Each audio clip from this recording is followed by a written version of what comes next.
What's up? This is how you do the push press. Okay, one of my favorite movements in all of fitness, honestly.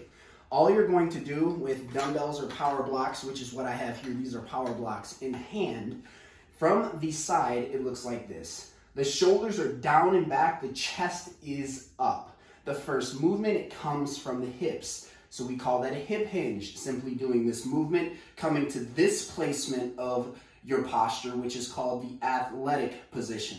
Now from here, all you do is you're going to, with your biceps, pull the weights up, and then you're gonna hoist the actual weights and kind of put your elbows on your rib cage. So I'm literally just resting my elbows on my rib cage here. It's very comfortable.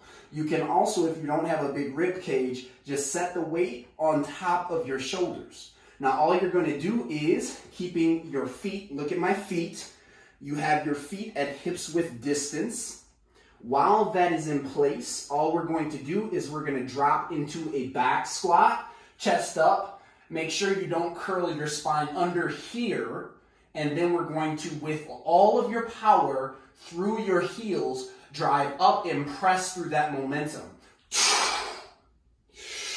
Inhale. Exhale.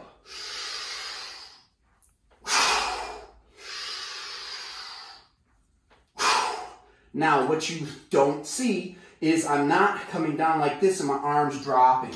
No, you must keep your elbows up and the weights on your shoulders or your elbows tucked on your rib cage. That does not change. So again,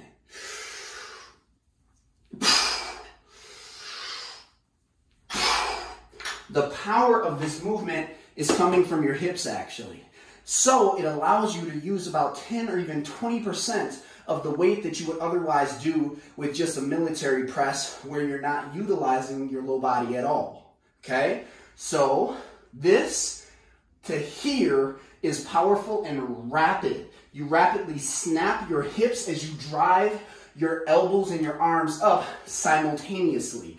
That creates all of that power coming directly from your heels through your legs, into your hip, up through your spine, and boom, the eruption comes from your arms, okay? So the heavier that this weight is, the harder that you have to come from here and snap your hips into position, okay? So remember, we got the drop, the snap, boom, and at the same time it happens. You don't do it like this. It's not separate movements. You don't go here, here, and then here.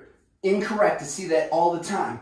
No, it is here, boom, boom, boom. Last point here is going to be the actual traveling of your arms. Instead of going just like this, which as you can see, I'm forced to drive forward, you're actually driving backwards.